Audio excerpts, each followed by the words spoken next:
Hey friends, welcome to Live Q&A Wednesdays. I am Darcy. I'm the creator of the Vibrant Woman program. I am a founding member of MAF Method Certified Health Coaches and Practitioners.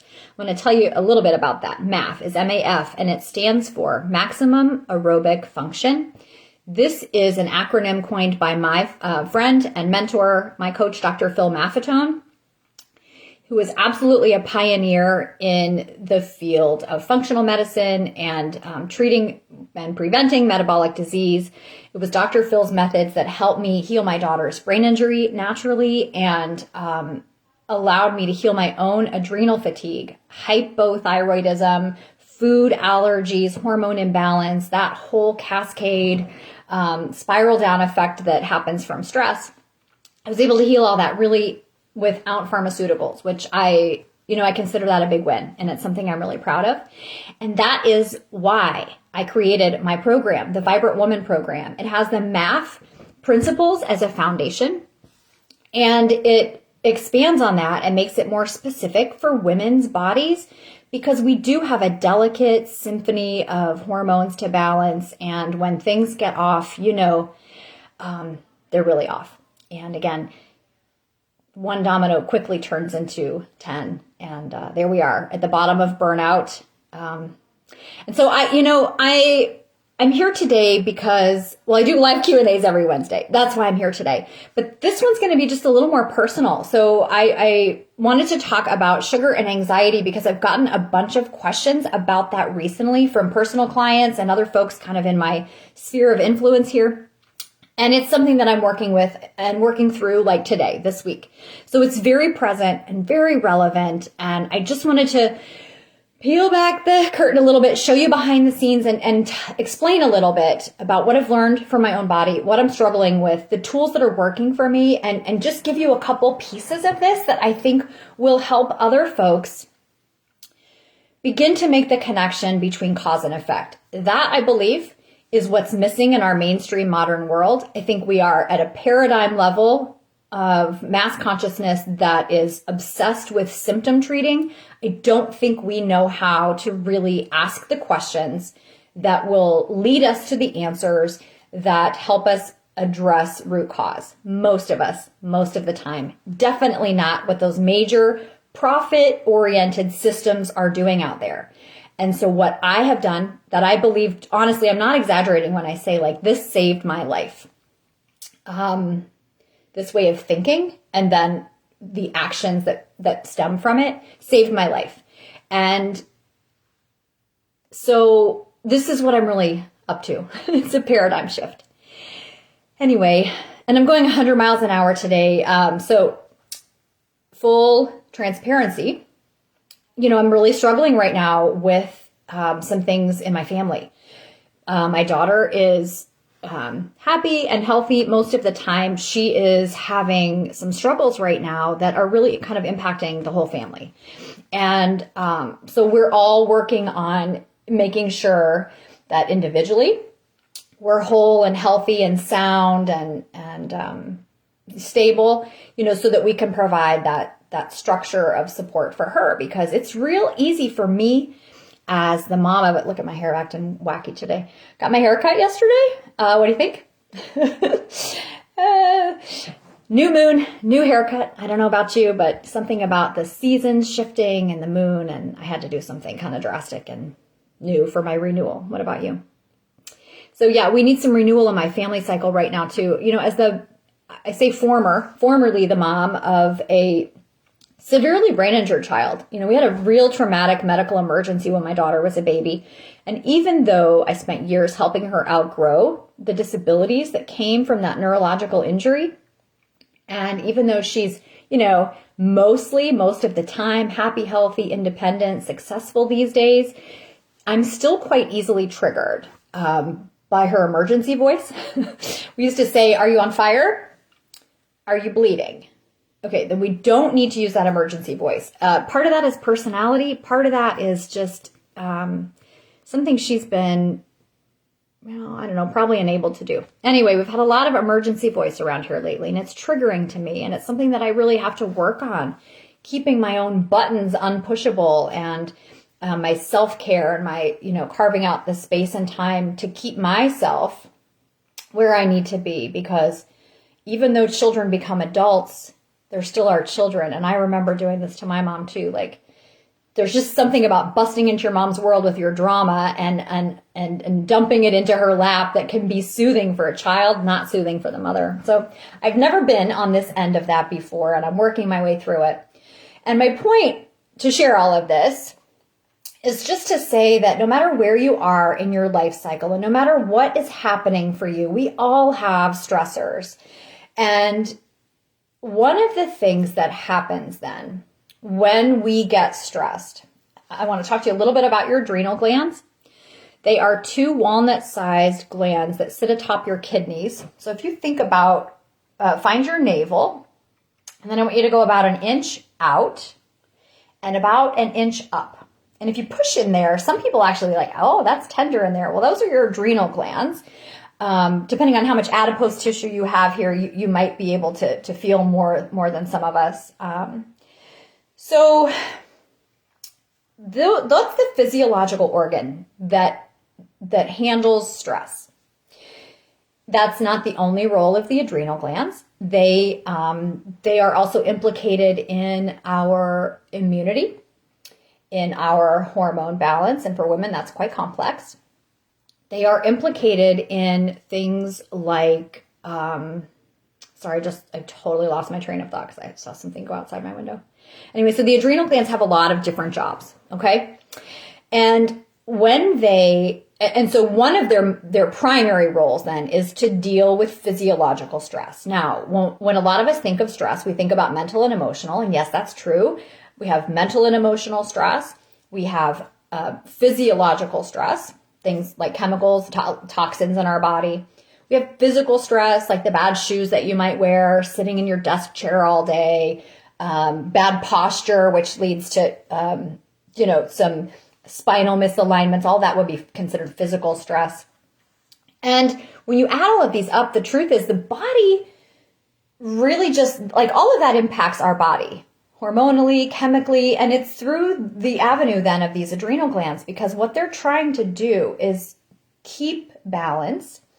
They are responsible for the cortisol cycles that naturally wake us up in the morning and slow us down in the evening, so our circadian rhythms. They're impacted by things like our exposure to sunlight and daylight, getting enough vitamin D3 through our skin, getting enough CO2 to O2 exchange with the plants outdoors, because that also includes the different bacteria and viruses.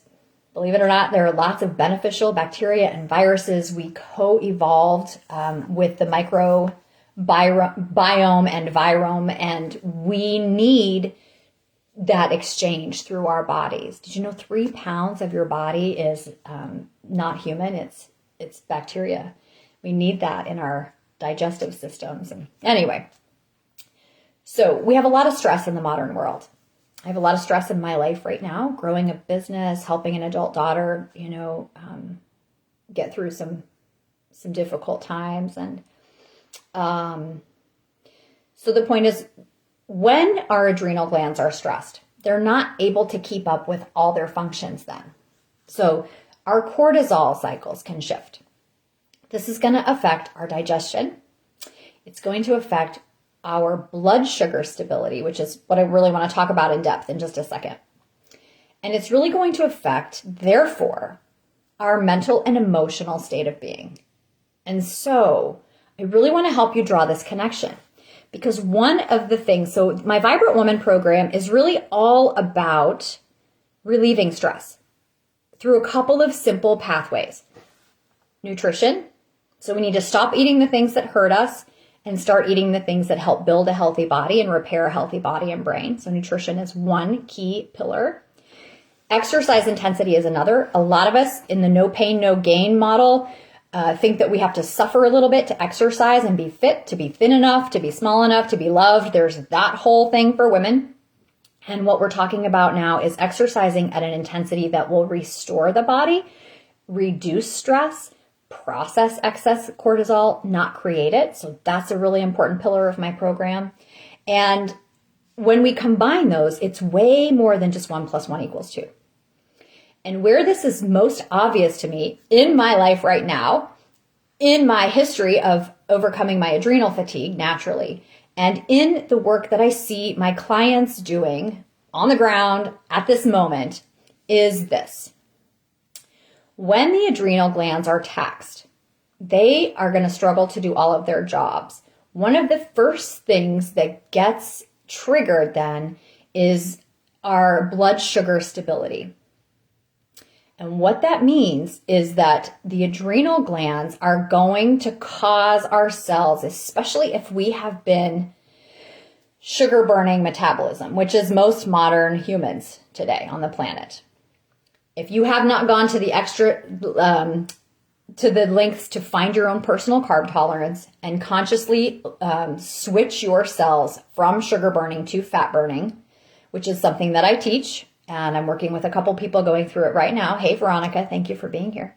We're talking about blood sugar stability and stress, and I'm going to get to the point here in a few minutes about how sugar and excess carbs that turn to sugar really impact our mental and emotional capabilities. And so what I'm talking about then is when you're stressed, the adrenal glands are going to, in the early stages of this, they will pump out more cortisol. All right. And a lot of us feel that. Some of us are kind of numb to it. But if you get still and if you have a meditation or a breathing practice at all, if you're fairly embodied, you can feel this. Now, we can really feel it when you almost have an accident, when something is really triggering, when something's on fire, you're bleeding, there's an accident. Cortisol feels like that hot rush, okay? It's that panic feeling. That's the rush of cortisol. For me, it's a hot flash to my cheeks. It's that startle reflex. Now, that's a really big load of cortisol. And if you notice, like our breathing is triggered to be faster, like our heart beats faster, the job of that cortisol, that is fight or flight mode, okay? That's fight or flight. That's run and get up that tree so that tiger does not take you down. In the modern world, what's the equivalent of that? Like being triggered by something your kid or partner says, being triggered by things we see, maybe even something as real as an accident. But what tends to happen then in most of us actually is not that big load of cortisol, a slightly lower level, but more chronically, because we're just living chronically stressful lives. So we get this excess cortisol in our bloodstream, and it impacts our cravings for sugar, for sweets, for caffeine, because those things also stimulate the adrenal glands. And so what we get, this is really married to our body's addiction to sugar and excess processed carbs that turn to sugar. So we get the glucose. If we're eating sugar-dense diets, we've got this glucose rush. If you've seen any of my other videos, you already know the story of the cell. I don't want to go all into that today. Go look at the last Q&A I did last week. Insulin comes out to try to take the cell, or to take the glucose into the cell, can't get in, and that extra glucose gets stored then as fat. So we get high glucose, low glucose, and this is where the adrenal glands will kick in. So then you get cravings to either eat more of that sugar, or if you don't do it, then your adrenal glands will kick in. They'll kick out a bunch of stress hormones that can be used by the body in the same way. So if we have a sugar burning metabolism and we're following our cravings for sugar, we're eating high sugary, starchy diets, and that's not just things like candy or donuts. It can be pizza, pretzels, crackers, bread, pasta, all that stuff that turns to glucose in the bloodstream. So we've got this terrible roller coaster going on, and that blood sugar up and down, that simple, terrible cycle puts a lot of stress on the adrenal glands. So that's what I'm trying to say, like these cravings for sugar and sugary things. And some of us think we go from sugar cravings to salt cravings. What we're really doing is going from sugar craving to sugar craving, because even if it's a salty pretzel, the starch in the flour, once that's digested, it turns immediately to glucose in the bloodstream. So that's still a sugar in terms of the body. That's still a sugar. It didn't taste sweet, but that is still a concentrated source of sugar. So we get on the sugar roller coaster. It adds additional stress. We've got other stresses. The adrenal glands begin to become fatigued. So what we see in that next phase then is the adrenal glands not putting out all the stress hormones that they used to. This is where we tend to see, and you've heard it lately, right? We've got fight or flight. Now they're talking about fawn and freeze. These are responses to stress that happen when the adrenal glands are fatigued enough that they cannot ramp us up to fight or flee. So there's not enough there. What this means is that basically the cells of our body are not getting the energy that they need. So we become fatigued. This is where we tend to see one of the symptoms become mental and emotional for sure. And the reason for that is that your cognitive abilities, your ability to think reasonably and rationally, that's all the job of the frontal lobe, this whole front part of the cortex, that's the job of that part of the brain. Our ability to process emotions in an objective way, to recognize what we're feeling, put a name on it, not necessarily be driven by the momentum of it, all of that is really advanced cortical stuff. And if the cells of our cortex are not getting the fuel they need, they do not function correctly. So these signs of mental depression, mental lethargy, lack of creativity, irritability, what's some other words for this? Like even getting into anger, getting into some memory issues, which leads to a feeling of frustration. Much of this is dependent on our blood sugar stability. Because if we don't, those cells of the brain, most of the cells of the body are fat adaptive, which is why the carbohydrate testing program that I teach works so well. Because basically when we get below our personal carbohydrate tolerance and we're eating the amount of only natural carbohydrate foods that the body can metabolize easily and effectively, what we do is we invite the cells of our body to shift back to a fat-burning metabolism, which is what they evolved to do and what they're actually programmed to do. We've just got them we've taught them to be dysfunctional because of our modern lifestyles and our food. Okay?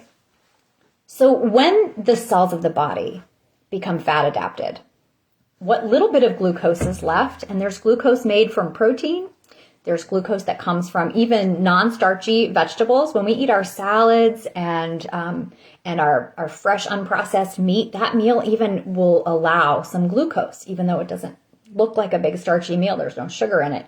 The body knows how to create glucose enough to supply to these brain cells.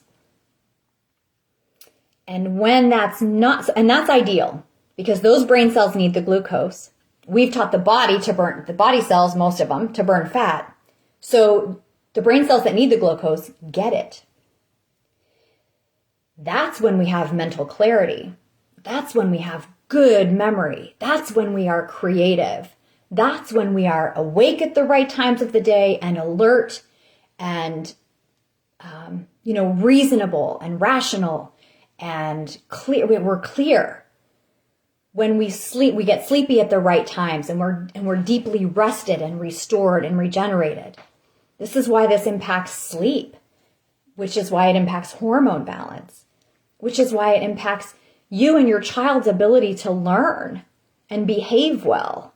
So yeah, I had a mini meltdown yesterday, and it's because I went over my carb tolerance, and I did it quite a bit over. I ate a bunch of, I did eat a chocolate bar. I eat 85% dark, which is very small amount of sugar, but there is some sugar, and it's more than what I'm used to, and it's more than what my body and brain can tolerate.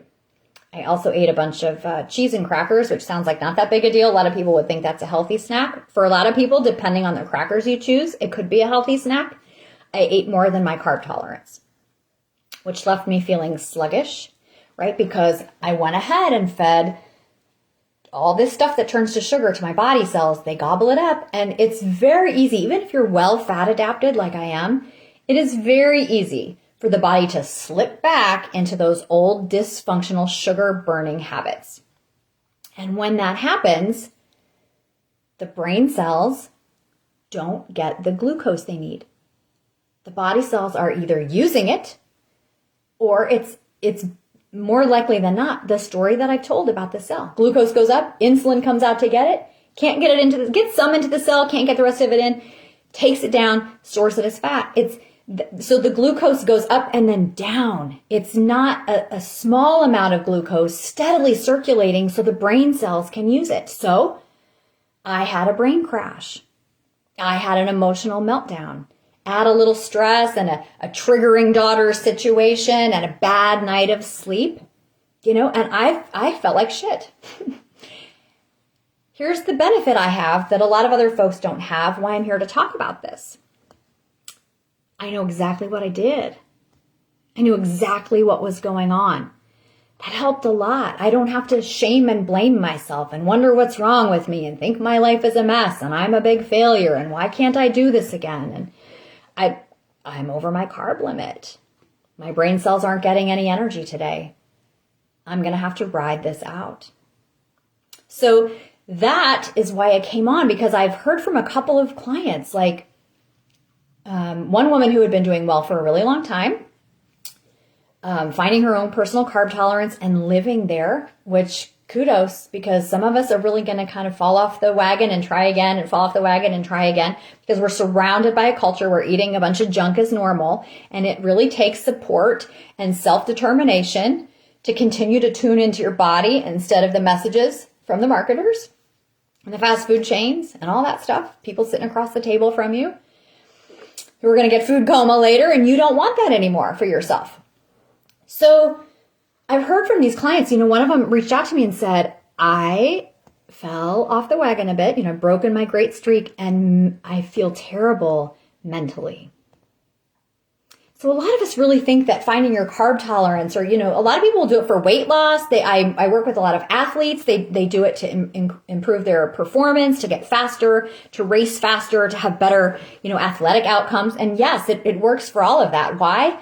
Because, hey, Margaret, good to see you. I'm talking about carb tolerance and how it affects your brain and sugar. So, it works because all of those cells become more efficient.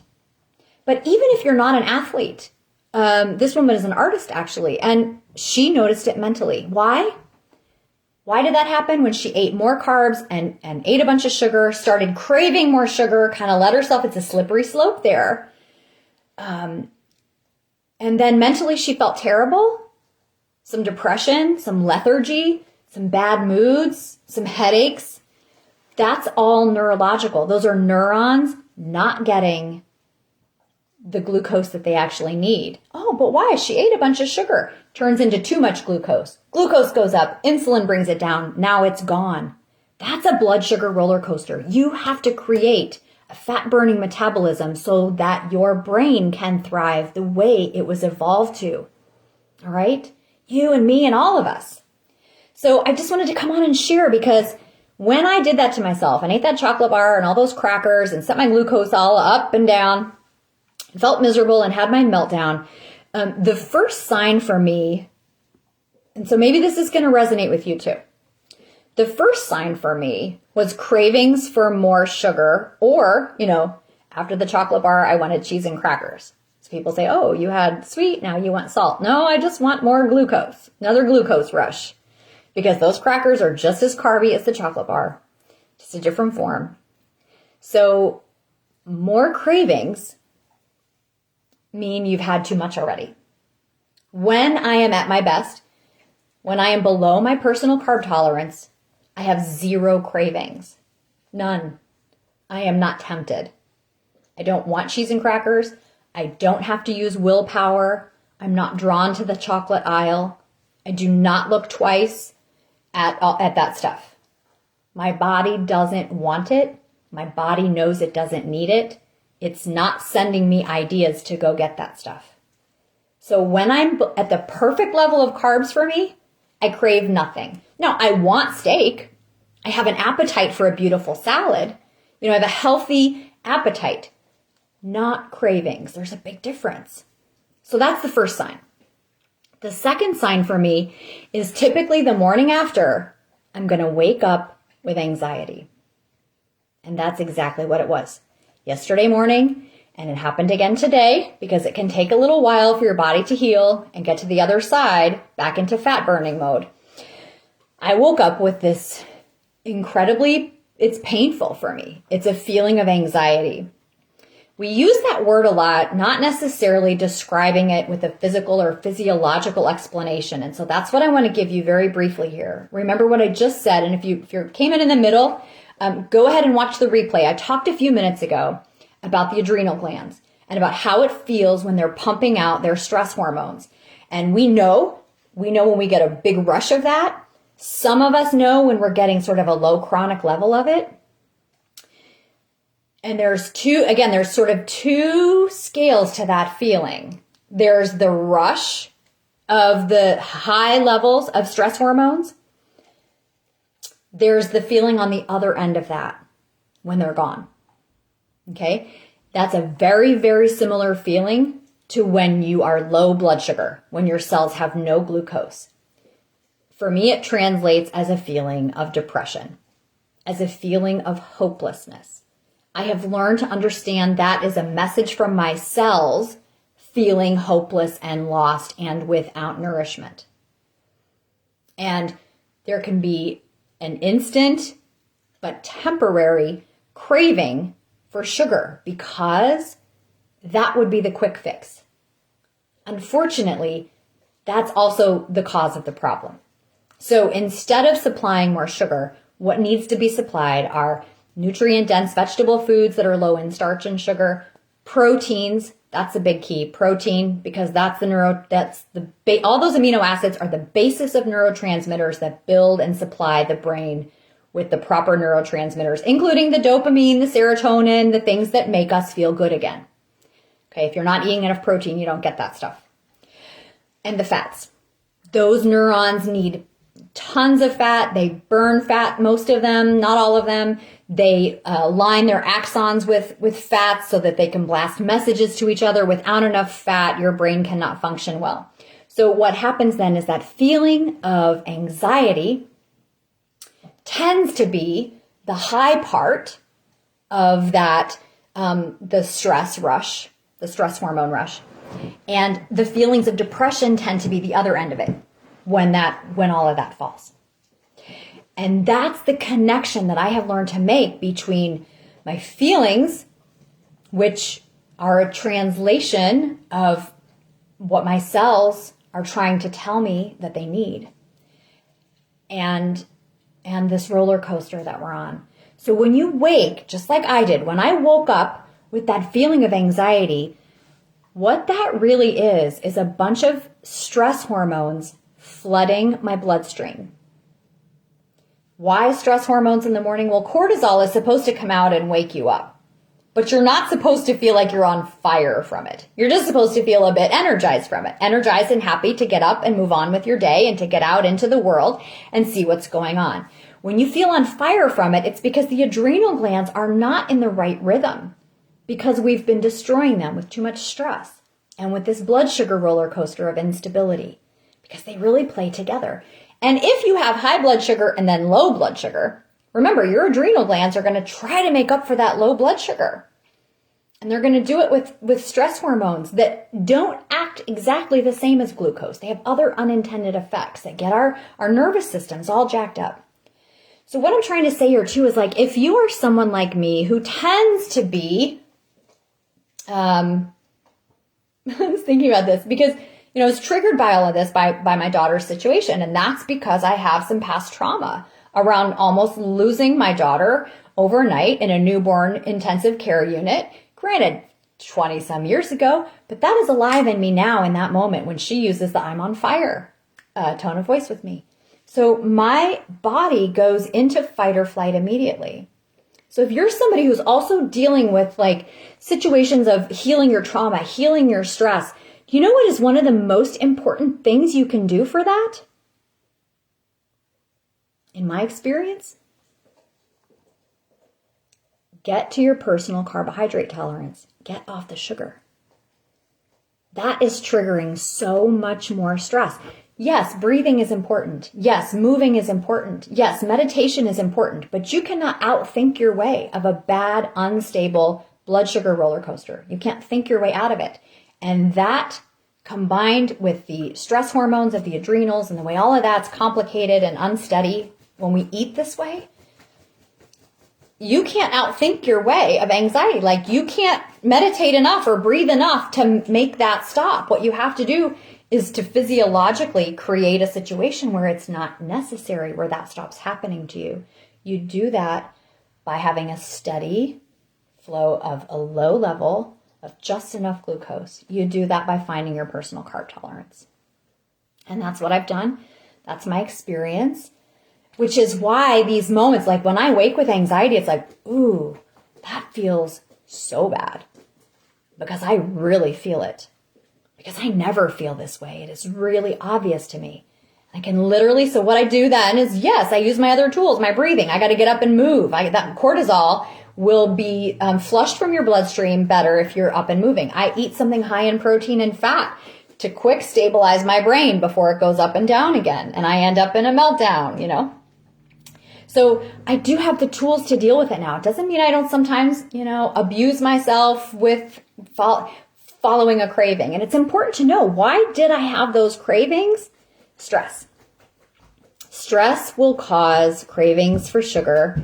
And for some of us, when we know that, we just have to ride through it. We just have to find other things to do, other ways to cope, other foods to eat.